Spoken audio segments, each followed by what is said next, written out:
ఒక వాక్యము మాట్లాడుతోంది. రాత్రి కాల సమయంలో పెదవులతో కనపరిచేవారుగా ఉండాలా, ఆయన మాట వినేవారుగా ఉండాలి. చెప్పండి, మనం ఆయన మాట వినేవారుగా ఉండాలి. రోజు దేవుని పిల్లరా, నేను ఒక దగ్గర ప్రార్థనకు వెళ్ళినప్పుడు ఒక సహోదరు ఒక పాట పాడుతుంది. రాజాని సన్నిధి అనేది పాట పాడుతుంటే లాస్ట్ ఏముంటుందంటే ఒక మాట, నేను ఉండాలేనయ్యా, నేను బ్రతకాలేని పాట పాడుతుంది. అదే 4-5 సార్లు పాడుతుంది. నాకు అర్థం కావట్లేదు. అంటే దేవుని పిల్లరా, అప్పుడు అర్థమైంది ఏంటి అంటే, యవనస్తురాలు దేవుని పిల్లరా ఆ గ్రామంలో ఒక వ్యక్తిని ప్రేమించడానికి దేని ద్వారా సంకేతం పంపిస్తా ఉన్నది? దేని ద్వారా పంపిస్తా ఉన్నది? పాట ద్వారా. ఏమని? నేను ఉండాలేనయ్యా, నేను బ్రతకాలేనని చెప్పి. ఎందుకంటే ఆ రోజు పాడేటువంటి పాట ఆయన ఆలకిస్తాడు కాబట్టి అదేం చెప్తుందంట, నేను ఉండాలేనయ్యా, నేను బ్రతకాలని చెప్పి పాట పాడుతుంది.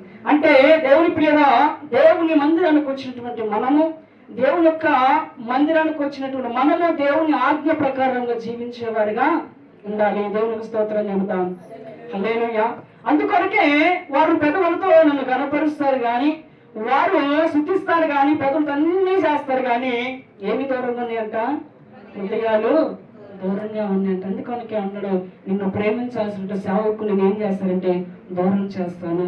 నీ కొరకు ఉపవాసం ఉండాల్సిన సేవకుని నేను ఏం చేస్తాను? మనసులో తొలగిస్తాను, ప్రేమను తీసివేస్తాను, నీ మీద ఉన్నటువంటి ఆప్యాయతను నేను తీసివేస్తాను. ఎందుకు తీసివేస్తానంటే, దేవుని పిల్లగా నువ్వు దేనితో గణపరుస్తున్నావు అంటే పెదవులతో గణపరుస్తున్నావు కాబట్టి దానిని బట్టి ఈ సేవకుడిని ప్రేమించాల్సి ఉండగా నేనే ఏం చేస్తానంట, దీర్ఘదర్శునికి ఏం చేసి ఉన్నాడంట?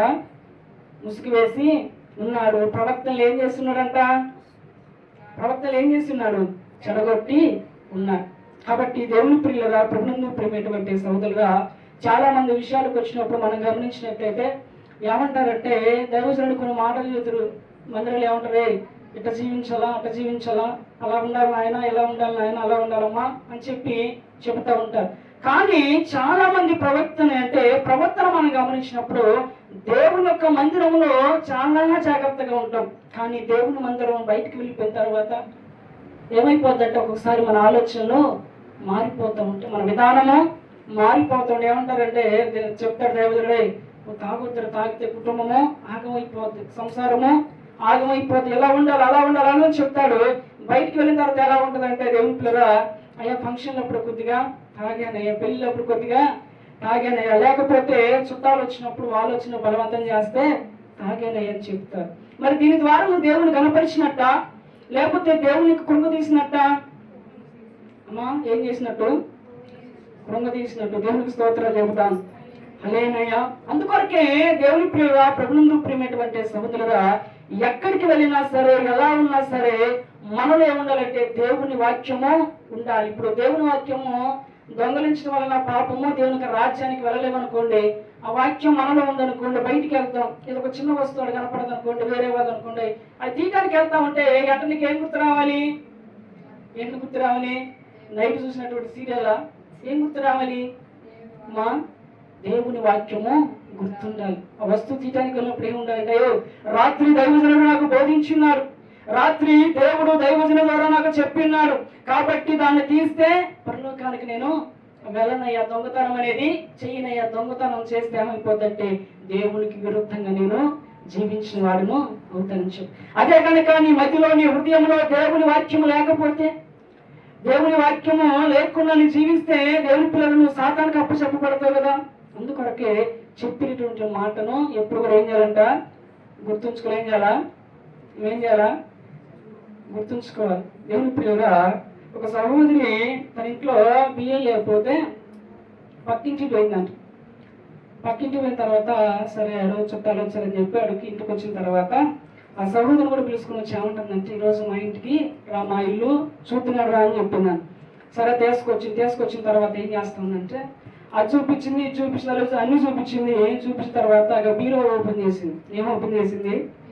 బీరో ఓపెన్ చేసి పైనుంచి చెబుతుంది. ఏమంటుందంటే, ఇది జనవరి 1 చీర, లేకపోతే ఇది ఉగాదిది, ఇది సంక్రాంతిది, లేకపోతే ఇది ఉగాదిది, లేకపోతే ఇది ఇప్పుడు అని చెప్పి మరలా డిసెంబర్కి వచ్చి ఎండ్ చేసిందంట. ఎప్పటి నుంచి మొదలు పెట్టినావా? జనవరి మొదటి నుంచి ఆఖరికి డిసెంబర్కి వచ్చారు మొత్తం ఏం చెప్తుందంట, మొత్తం కూడా లైన్ చేసి చూపిస్తాను. దేవునికి స్తోత్రాలు చెబుదాం. హల్లెలూయా. ఆమె అనుకుందంట బియ్యంలో దేవుని పిల్లగా బత్తాలో బియ్యం గింజ లేదు కానీ ఏమైపోయింది మొత్తము. అంటే దాని వలన ఏమైనా ఉపయోగం ఉన్నదా? దేవుని వాక్యము నీలో లేకపోతే, దేవుని యొక్క మాటలు నీలో లేకపోతే, దేవుని ఆజ్ఞ ప్రకారం నీవు జీవించలేకపోతే వాటి వలన ఉపయోగం ఏమైనా ఉన్నదా? అందుకొరకే దేవుని వాక్యాన్ని మనలో ఉంచుకోవాలి. దేవుని వాక్యం మనలో ఉంటే ఎక్కడ ఎలా ఉండాలి, ఎక్కడ ఎలా ఉండకూడదు, ఎక్కడ ఎలా జీవించాలి, ఎక్కడ ఎలా జీవించకూడదు, ఏది తప్పు ఏది కరెక్ట్ అని చెప్పి మనకు దేవుడు ఏం చేస్తారంటే పరిశుద్ధాత్మను మనలో ఉండే ప్రతి మాట కూడా నీకు తెలియపరుస్తారు. కాబట్టి దేవుని పిల్లగా అవన్నీ మనలో ఉండాలంటే మొదటిగా మనం ఎలా ఉండాలంట, దేవుణ్ణి గణపరిచే విధంగా, అంటే ఆయన మాట వినే విధంగా మనము ఉండాలి. కాబట్టి దేవుడు ఏం చేస్తారంటే ప్రవక్తలకు ఏం వేస్తున్న ప్రవక్తలను చెడగొట్టి ఉన్నాడు. తర్వాత దీర్ఘదర్శులకు ఏం చేస్తున్నాడంట, ముసుగు వేసి ఉన్నాడంట. దేవునికి స్తోత్రం చెబుతామా? హల్లెలూయా. అందరూ చెబుతాం హల్లెలూయా. అందుకొరకే దేవుని పిల్లల కాంపరికి సంఘాన్ని అప్ప చెబుతాడంట, నువ్వు కాయాలి, ఎందుకంటే వారు నా యొక్క బిడ్డలు కాబట్టి. దేవుని పిల్లల మనం చాలా మంది అనుకుంటాం ఏంటంటే అయ్యగారు లెగితే వాళ్ళ ఇంటికే పోతుండ్రు. ఎవరింటికి? సంఘంలో ఒకరింటికి. ఎవరింటికి? సంఘంలో లెగితే అయ్యారు వాళ్ళ ఇంటికే పోతాడంట. లెగితే వాళ్ళతోనే మాట్లాడతారంట. లెగితే వాళ్ళ ఇంటికే, అంటే వారితోనే ఎక్కువ కలివిడిగా ఉంటాడు అనుకుంటాడు. కానీ దేవుని పిల్లల ఒక తండ్రి తల్లి ఉన్నారు అనుకోండి, నలుగురు కుమారులు ఉన్నారు అనుకోండి, ఏం చేస్తుంది, రే నీ మీద నాకు ప్రేమ లేదురా, లేకపోతే నీ మీద నాకు ప్రేమ లేదమ్మని చెప్పిద్దా? ఏమని చెప్పింది? ఎంతమంది ఉన్నా కానీ అందరూ సమానంగా చూసి. ఎవరు చూస్తారు? ఎవరు చూస్తారు? తల్లి తండ్రి చూస్తారు. అంటే ఆఖరికి 9 మంది పుట్టినప్పుడు కూడా 10వ వాడు పుట్టినా కూడా ఈ ప్రేమ వాడి మీద ఖచ్చితంగా ఉంటుంది. కాబట్టి దేవుని పిల్లల దైవజనులు సంఘం విషయాలు అందరూ సమానత్వంగా చూస్తారు. దేవునికి స్తోత్రం చెబుదాం. హల్లెలూయా. కాబట్టి దేవుని పిల్లల మనం అనుకుంటాం ఏమంటామంటే అయ్యగారు ఇట్లా కలివిడి ఉండట్లేదు, అట్లా ఉండలేదు అని చెప్పి మనం అనుకుంటాం. కానీ మనం ఒక ఉద్దేశం ఏమనుకుంటామంటే ఇక్కడ కాకపోతే దేవుని మందిరాలు ఎక్కడ లేవా? మనం జాగ్రత్తగా విని దయచేసి కొద్ది నిమిషాలు. ఇక్కడ కాకపోతే దేవుని మందిరాలు ఎక్కడ లేవా? బోధించేవారు లేరా? వాక్యంలోకి నడిపేవారు లేరా? లేకపోతే నీకు వాక్యం అందించిన వారు లేరా? లేకపోతే దేవుని పిల్లలుగా ప్రభువులో ప్రేమటువంటి సహోదరులుగా దేవునిలోకి నేను నడిపేవారు లేరా అని చెప్పి మనకు ఆలోచన వస్తుందేమో. కానీ నేను అంటాను దేవుని పిల్లగా రాత్రికాల సమయం అందు బయట దైవజనులు ఉండొచ్చు, మందిరాలు ఉండొచ్చు, సేవకులు ఉండొచ్చు, నేను వాక్యం నడిపించే వారు ఉండొచ్చు. కానీ ఎటువంటి దైవజనుడు నీకు కావాలంటే నిన్ను ప్రేమించే దైవజనుడు నీకు కావాలి. దేవునికి స్తోత్రం చెబుతాను. అలా ఎవరు కావాలంట? నిన్ను ప్రేమించేటువంటి దైవజనుడు కావాలి. దేవుని పిల్లలు అనేక మంది ఉన్నప్పుడు కూడా నిన్ను ప్రేమించే సేవకుడు ఏం చేస్తారంటే, దైవజనుడు ఏం చేస్తారంటే నీకు వచ్చినటువంటి బాధని, నీకు వచ్చినటువంటి పరిస్థితిని, నీకు వచ్చినటువంటి అనారోగ్య పరిస్థితిని, నీకు వచ్చినటువంటి స్థితిని ఏదైనా సరే, ఇది నా బాధ, నా కుటుంబపు బాధ, ఇది నా సొంత బాధ కాబట్టి ఆయన ఏం చేస్తారంటే నీ బాధను తన బాధగా భావించి దేవుని పిల్లగా దేవుని పాదాల చెంతకు వెళ్ళి ఉపవాసాల నుండి కన్నీరు కార్చి ప్రార్థన చేసి నీ సమస్య తీరేంత వరకు కూడా దేవుని పాదాల చెంతపడి పెనుగులాడుకుంటా దేవుని పిల్లగా ప్రార్థిస్తారు. ఎవరు? సేవకుడు. ఇంకెవరు? నిన్ను ప్రేమించేటువంటి సేవకుడు. కాబట్టి రాత్రికాల సమయం అందు దేవుని ప్రియులుగా కాపరుల యొక్క ప్రేమను మనము పోగొట్టుకోకూడదు. అలా పోగొట్టుకోకూడదు అంటూ ఉండాలంటే దేవుని మాట ప్రకారము, ఆజ్ఞ ప్రకారం ఏం చేయాలంటే జీవించేవారిగా ఉండాలి. దేవుని పిల్లల కాపరులకు ఎందుకు బాధ్యత అప్పగించాడంటే ఎక్కువ సువార్థికులు మనం జ్ఞాపకం చేసుకుంటే, సువార్థికులు ఏం చేస్తారంటే ఒక గ్రామాన్ని ఎంచుకుంటారు, ఒకరోజు ఒక వీధిని ఎంచుకుంటారు, ఒకరోజు పోయి అక్కడ 4 మాటలు చెప్పి 2 పాటలు పాడి దేవుళ్ళకి నేను నడిపించి నీకు కొద్దిగా ప్రార్థన చేసి వెళ్ళిపోతాడు. తర్వాత ఆయనకి నీకు ఎటువంటి సంబంధము ఉండదు, నీ ఇంటికి వచ్చి కూడా ఏనాడు కూడా ప్రార్థన చేయడం. ఆయన ఏమంటారంటే సువార్థికుడు అంటారు. దేవునికి స్తోత్రం చెబుతాను. హల్లెలూయా. ఏమంటారు ఆయన్ని? ఆ సువార్థికుడు ఏం చేస్తాడంటే నీకు బోధిస్తాడు, నీకు దేవుళ్ళకు నడిపిస్తాడు, తర్వాత వెళ్ళిపోతాడు, మళ్ళీ రెండోసారి కూడా నీ కంటికి కనిపించడు. వీరిని ఎవరంటే సువార్థికులు అంటారు. తర్వాత దేవుని ప్రియులుగా బోధకులు ఎవరయ్యా అంటే, ఉపదేశకులు ఎవరయ్యా అంటే, పెద్ద పెద్ద ఖమ్మంలో కానీ హైదరాబాద్లో కానీ లేకపోతే ఎక్కడొక్కడ మీటింగులు పెట్టి ఇప్పుడు 2-3 రోజులు మీటింగులు పెట్టి నీకు బోధన చెప్పి, అమ్మా దేవుడు అంటే యేసు ప్రభు గారు, నజరేటువంటి యేసు ప్రభు గారు నమ్ముకున్న జీవితము బాగుపడతామని చెప్పి నిన్ను ఉత్తేజపరిచి నీకు కొన్ని మాటలు చెప్పి దేవుళ్ళకు నడిపించి 3 రోజుల తర్వాత మళ్ళా వెళ్ళిపోతారు. వారిని ఏమంటారంటే ఉపదేశకులు అంటారు. ఏమంటారు చెప్పండి అమ్మా? గుర్తులే దగ్గర అంటారా? ఏమంటారు?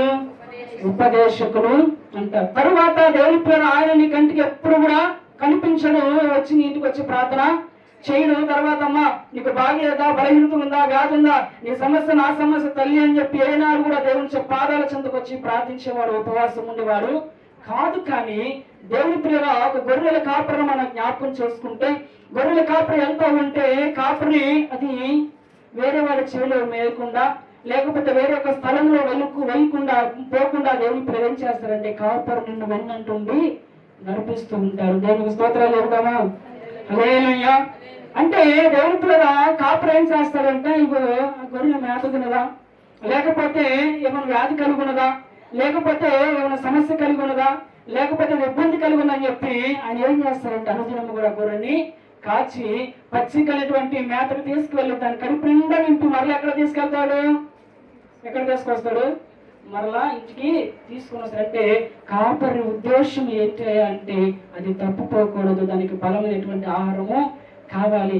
కాబట్టి దేవుని పేర సువార్థికుడు నీకు కనపడను, ఉపదేశకుడు నీకు కనపడి ఎవరు కనపడతారంటే కాపరులు మాత్రమే నీకు కనపడతా ఉంటారు. ఆ కాపరులే దేవుడు ఎన్నుకుంటువంటి దైవజనులు. ఇందాకన్నా మనం ఏ మాట, బయటకు పోతే మందిరాలు లేవా, దేవునిలోకి నడిపించేవారు లేదా, దేవునిలోకి నిన్ను వాక్యం ద్వారా నడిపించేవారు లేదా అంటే అందరూ ఉన్నారు. కానీ నిన్ను ప్రేమించే దైవజనుడు మాత్రమే నీకు కావాలి. నీకు వచ్చిన బాధ, నీకు వచ్చినటువంటి సమస్య, నీకు వచ్చినటువంటి పరిస్థితి, వాటిని బట్టారు ఇది నా కుటుంబమా సమస్య, ఇది నా తల్లి సమస్య, నా తండ్రి సమస్య, నా చెల్లిది, నా తండ్రిది, లేకపోతే నా తమ్ముడిది, నా సహోదరుడిది అని చెప్పి నీ కొరకు దేవుని పాదాలు చెంది ఇప్పుడు ఉపవాసం ఉండి కడుపు కొట్టుకొని కన్నీరు ప్రార్థన చేస్తున్నారు చూడండి. వారిని ఏమంటారంటే కాపరులు అంటారు. దేవునికి స్తోత్రం చెబుతాం. హల్లెలూయా. అర్థమవుతుందమ్మా వాక్యము? అర్థమైన దేవునికి స్తోత్రం చెప్పండి గట్టిగా, 2 చేతులు ఎత్తాలి. ఇప్పుడు ఇచ్చారు. అందుకనే దేవుని పిల్లరా, ప్రభువులో ప్రియమైనటువంటి సహోదరులరా, దేవుడు ఎందుకు మనం చెడగొడతాడంటే సేవకుడు అంటాడు, సేవకుడు ద్వారా దేవుడు మాటలు పలికిస్తూ ఉంటాడు. కాబట్టి ఇప్పుడు హాస్పిటల్కి వెళ్ళామనుకోండి, డాక్టర్ దగ్గర చూపించుకుంటాం, ఆ మెటీరియల్ వేసేసి డాక్టర్ దగ్గర చూపించుకున్న తర్వాత కొన్ని మందులు రాసిన తర్వాత నర్సు చెప్పి తిరగొచ్చు. ఏంటమ్మంటే ఇదిగో ఈ టాబ్లెట్ ఇప్పుడు వేసుకోవాలి, తర్వాత వేసుకోవాలి చెప్పి ఇగో ఇలా పత్యం చేయాలయ్యా, ఇలా చేయాలయ్యా, అలా చేయాలని చెప్పిన తర్వాత దేవుని ఇంటికి వెళ్ళిన తర్వాత కొన్ని రోజులు పత్యం చేయకుండా వచ్చిన తర్వాత డైరెక్ట్ డాక్టర్ కాడికి పోతే ఏమంటాడంటే, నేను నా కింద ఒక నర్సుని నియమించుకున్నా, నీకు చెప్పలేదా? అడుగుతాడా? అడగడా? అడిగినప్పుడు దేవుని పిల్లగా నర్సు దగ్గరకు వచ్చిన తర్వాత అమ్మ చెప్పలేదంటే చెప్పావంటే, మరి ఆమె చెప్పినప్పుడు ఆమె మాట ఎందుకు వినలేదు? ఇప్పుడు ఆమె ఎక్కడున్నది? ఒక డాక్టర్ కింద ఉన్నప్పుడు అప్పుడు డాక్టర్ మాటే ఏమి మాట, ఆయన ఏదైతే చెబుతాడో ఏమో కూడా అదే చెప్పింది. కాబట్టి అప్పుడు చెప్పినప్పుడు చేయకుండా అయ్యా నాకు తగ్గలేదు, నాకు అలా ఉండగలదు అని చెప్పి వస్తే నీ టాబ్లెట్లు అలాగే ఉన్నాయి అనుకోండి, నువ్వు పత్యం చేయలేదు అనుకోండి, ఏమైపోద్ది?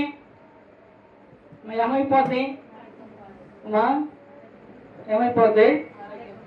ఒక సహోదరు హాస్పిటల్కి పోయి జాగ్రత్తగా ఉన్నారు. పోయిన తర్వాత మొదటగా నాకు బాగా దగ్గు అవుతుంది, ఏమవుతుందంట దగ్గు అవుతున్నాడు, దగ్గు మాత్రలేదు, ఆడి మీద తగ్గట్లేదు, అని నీకు ఆడుకొచ్చి తగ్గిద్దని వచ్చినట్టమ్మా ఖచ్చితంగా 3 రోజులలో తగ్గిద్దని చెప్పి మందులు రాసినాడు. మందులు రాసి ఖచ్చితంగా 3-4 రోజులలో నీకు ఖచ్చితంగా తగ్గిద్దని చెప్పిందని. సరే అని చెప్పి పోయిందంట. పోయి దేవుని పిల్లగా ట్యాబ్లెట్లు వేసుకుంటుంది. ట్యాబ్లెట్లు వేసుకున్న తర్వాత దగ్గు తగ్గట్లే వచ్చింది. డాక్టర్ దగ్గరకు వచ్చి అసలు ఎట్లా వచ్చింది, స్పీడ్గా వచ్చి ఇక ట్యాబ్లెట్లు ఆ నర్సు చెప్పిన ఆగట్ల దెబ్బదొక్క పోయి ఆ ట్యాబ్లెట్ కాడ టేబుల్ మీద వేసి, ఏం డాక్టర్ అయ్యా నువ్వు 3 రోజులు తగ్గిద్దాను, కనీసం దగ్గు కూడా అమ్మా వింటున్నారా దయచేసి, దగ్గు కూడా తగ్గలేదు, చుట్టూ తిరిగి కానీ హాస్పిటల్ మంచిదని నీకు ఎక్కడికి వస్తే నువ్వు దగ్గు తగ్గలేదండి. అదేంటమ్మా నేను రాసిన ట్యాబ్లెట్ దగ్గు తగ్గకపోవటం ఏంటి? తగ్గిద్దిగమ్మ అంటే దేవుని పిల్లగా అని చెప్పారంట. అమ్మ మరి పత్యం చేస్తున్నాం అన్నాడంట. ఇటేనాలి పత్యం చేస్తున్నాం అంటే ఏడపత్యం ఇక ట్యాబ్లెట్ వేసుకున్న రోజుకు లడ్డు తింటున్నట్టుందండి. ఏం తింటుంది?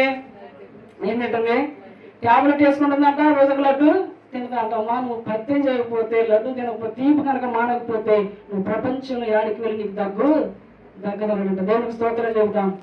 హల్లెలూయా. కాబట్టి దేవుని పిల్లగా ప్రభువును ప్రేమటువంటి సహోదరులుగా కాపరులోకి దేవుడు చెబుతాడు ఏమంటే, వారు నా పట్ల వారిని ప్రేమించే బాధ్యత నీది, వారి కొరకు ఉపవాసం ఉన్నటువంటి బాధ్యత నీది అంట. బైబిల్ గ్రంథంలో సౌలు అనేటువంటి ఆయన ఉన్నాడు. ఆయన సమయంలో ఆయన కొరకు అంగలారుస్తూ ఉన్నాడంట. ఎందుకు అంగలారుస్తాడంటయ్యా? నేను అభిషేకించినటువంటి వాడు కాబట్టి ఆయనకి ఏమీ కాకూడదంటే దేవుడు అన్నాడంట, నువ్వు సౌలు గురించి దుఃఖించడము మానకు, అతని గురించి ఎందుకు అంగలారుస్తున్నావు? ఎందుకు అంగలారుస్తున్నావు? ఆయన నా మాట వినలేదు, నువ్వు ఆయన గురించి ఆత్మని చెప్పాడంట. ఎందుకు అంటే దేవుని పిల్లల మొదటి సమయాలు 15:22 వచ్చినము. మొదటి సమయాలు 15:22 వచ్చినము. అందుకు సమూయేలు తాను సెలవిచ్చిన ఆజ్ఞను ఒకరు కైకొనుట వలన యెహోవా సంతోషించినట్లు ఒకడు దహన బలులను అర్పించుట వలన ఆయన సంతోషించిన. ఆలోచించుము, బలులను అర్పించుట కంటే ఆజ్ఞలు గైకొనుటయు పొటేళ్ల క్రొవ్వును అర్పించుట కంటేను ఏం శ్రేష్టం అంట? ఏ శ్రేష్టం? మాట వినుట శ్రేష్టం అంట. నీ బలులు ఎవరికి కావాలి? నీ అర్పణాలు ఎవరికి కావాలి? నువ్వు క్రొవ్వునటువంటి తెచ్చినటువంటి పశువులు ఎవరికి కావాలి? ఇవి కాదు, కానీ దేవుని మాట వినుట శ్రేష్టము. ఆ మాట ఎవరు తిరస్కరించారంటే సౌలు తిరస్కరించాడంట. తిరస్కరించిన తర్వాత దేవుని ప్రగా అదే మొదటి సమయంలో 15:30 మొదటి సమయంలో సౌలు బ్రతికిన దినములన్నిటిను సమూయేలు అతని దర్శింపగలలేదు, కానీ సౌలును గూర్చి దుఃఖప్రాంతుడు ఆయన. ఎందుకు దుఃఖం అవుతున్నట్టే సౌలు గురించి సమయాలు ఎందుకు అవుతున్నాడంటే, అయ్యా నేను అభిషేకించినటువంటి ఆయన దైవజనుడు కాబట్టి అతని గురించి ప్రతిదినము కూడా ఈ సమయాలైనటువంటి దైవజనుడు దేవుని పిల్లగా సౌలు గురించి దుఃఖిస్తున్నాడంట. అయితే దేవుడు అన్నాడు ఇంకొక దినమున, అయ్యా అతని గురించి ఎందుకు చింతిస్తున్నావు అంటే, లేదయ్యా నా చేతని అభిషేకించినటువంటి కుమారుడు అంటే లేదు, ఆయన ఎవరి మాట వినలేదు. ఎవరి మాట వినలేదు చెప్పండి? మా దేవుడి మాట వినలేదు కాబట్టి నువ్వు అతని గురించి అంగలార్చొద్దు, అతని గురించి నువ్వు బాధపడద్దు. ఇప్పుడు ఎవరు దూరం చేస్తున్నారు కుమారుడి మీద ప్రేమను? ఎవరు దూరం చేస్తున్నారు?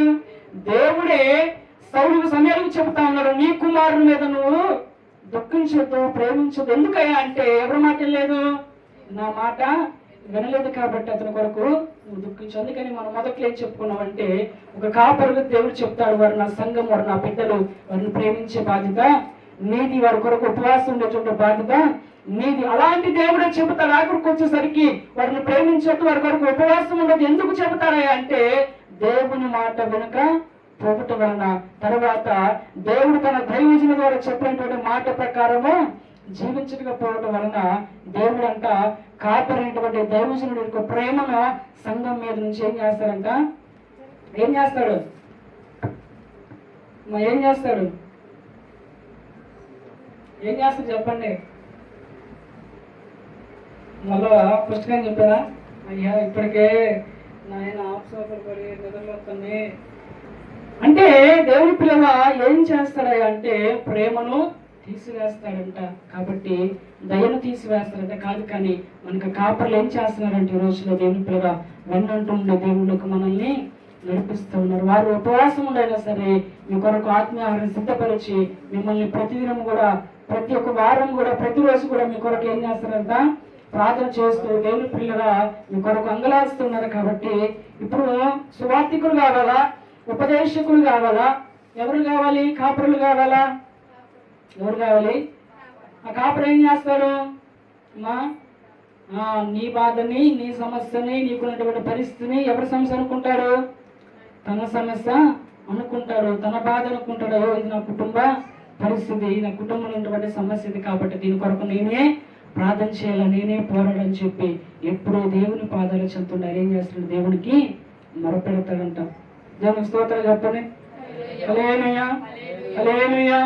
కాబట్టి మనం అనుకోవచ్చు వేరే కాడికి వెళితే దేవుని మందిరానికి ఎక్కడ లేవా అని అనుకోవచ్చేమో, కానీ దేవుడు నిన్ను ప్రేమించే సేవకుడు ఎక్కడ దొరకడు. నిన్ను ప్రేమించే సేవకుడు దొరికాడు అనుకుంటే, కాపురై ఉన్నాడు అనుకోండి, దేవుని పిల్లగా నిన్ను ఖచ్చితంగా సరైన మార్గంలోకి నడిపిస్తారు. ఆఖరి మాట దేవుని పిల్లగా చూసుకొని ముగించుకుందాము. నిర్గమాకాండము 32వ అధ్యాయము 10వ వచనము. నిర్గమాకాండము 32వ అధ్యాయము 10వ వచనము. కావున మీరు ఊరకుండము, నా కోపము వారి మీద మండును, నేను వారిని కాల్చివేసి నిన్ను గొప్ప జనముగా చేసిదనని ఎవరితో చెప్తాను ఇక్కడ? మోషేతో చెప్పగా, మోషే నా దేవుడైన యెహోవా బ్రతిమాలుకొని యెహోవా బహుబలము వలన ఐగుప్తు దేశముల నుండి నీ కోపం మండనేలా ఆయన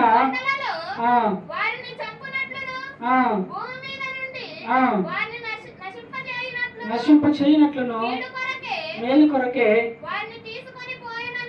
తీసుకొని పోయినని ఐగుప్తీయులు ఎలా చెప్పుకొనవలెను? నీ కోపము నుండి మళ్ళీకొని నీవు నీ ప్రజలకు ఈ కీడు చేయక సంతాపడము. చాలము. ఇక్కడ ఏమంటాడంటే మోషే చెప్తా ఉన్నాడు, అయ్యా ఐగుప్తు నుంచి ఇశ్రాయేలు ప్రజలు నడిపించారు కదా, మధ్యలో వారిని నాగం చేసినట్లు ప్రభువా, వారి మీద కాదు కానీ నీ కోపము నా మీదకి రాని వ్యవస్థ నన్ను చెప్పని చెప్పి ఇశ్రాయేలు ప్రజలకు దేవునికి మధ్య ఎవరు అడ్డుపడతారు? ఇక్కడ మోషే అటువంటి దైవజనుడు అడ్డుపడతారంటే అడ్డుపడే దైవజనుడు ఈరోజు నీకు కావాలంట. అందుకే చెప్పా, దేవుని పిల్లలు నీ కొరకు ఉపవాసం ఉండేవాడు కావాలి, నిన్ను ప్రేమించేవాడు కావాలి, నీ సమస్యను తన సమస్యగా అనుకొని ప్రార్థించేవాడు కావాలి, అట్టివాడే కాపరి. కాబట్టి దేవుని పిల్లగా ప్రబంధు ప్రేమటువంటి సోదరుగా మరి దైవజనుడు యొక్క ప్రేమను మనం దూరం చేసుకుందామా? కాపరి యొక్క ప్రేమను మన నుంచి దూరం చేసుకుందామా? మరి అలా దూరం చేయకుండా ఉండాలంటే ఎవరి మాట వినాలా? దేవుని మాట, తర్వాత దేవుడు ఏర్పరచుకున్నటువంటి కాపరి మాట. కాబట్టి దేవుడు చెప్తాడంట మొదటగా ఎవరికి దైవజనుడికి ఏమంటాడంటే, అయ్యా వారిని కాల్చే బాధ్యత నీది, వారికి సరైన వాక్యం చెప్పే బాధ్యత నీది, వారిని ప్రేమించే బాధ్యత నీది కాబట్టి అని చెప్తాడు. తర్వాత ఏం చెప్తాడంటే, వారి కొరకు నువ్వు ప్రార్థన చేయొద్దు, వారి కొరకు నువ్వు ఉపవాసం ఉండదు. ఎందుకయ్యా అంటే బలులను అర్పించడం కంటే యెహోవా మాట వినుట శ్రేష్టము. కాబట్టి అందుకొరకే దేవుని పిల్లగా కాపరి నీకు విన్నంటూ ఉంటాడు. కాబట్టి కాపరి మాట మనం విని కనుక దేవుని యొక్క మాటకు లోబడి ఉంటే, వారు చెప్పినటువంటి వాక్యాలు మనలో ఉంచుకొని దేవుని పిల్లలు మనం అనుసరించినట్లయితే తప్పు చేయడానికి వీలుంటుందా? దొంగతనం చేయడానికి వీలుంటుందా? అబద్ధం మాటలకి వీలుంటుందా? ఎందుకు ఉండదు అంటే దైవజనుడు బోధించినటువంటి దేవుడి యొక్క మాటలు నీలో ఉంటే ఏమైపోద్ది? వాక్యానుసారంగా జీవిస్తే మన కుటుంబాలు కట్టబడతాయి, జీవితాలు సరిచేయబడతాయి. కాబట్టి దేవుని పిల్లగా ప్రభువును ప్రేమటువంటి సహోదరులుగా నిత్యము దైవజనుడు ప్రేమ మన మీద ఉన్నట్లుగా దేవునికి లోబడి దేవుని మాట ప్రకారం జీవించి ఆయన వాక్యానుసారంగా జీవించి మనల్ని మన కుటుంబాన్ని కట్టుకునే విధంగా దేవుని సహాయం చేయనట్లు దేవుని రాత్రి కాల సంధించిన సమయంలో ఈ కొత్త మాటలు దీవించి ఆస్వాదించుగాక. ఆమేన్. వాక్యం చెప్పిన గారికి వందనాలు. అయ్యగారు చాలా చక్కగా చెప్పింది. ఇలా అయ్యగారు వాక్యం చెప్పిన నాకు తెలియదు.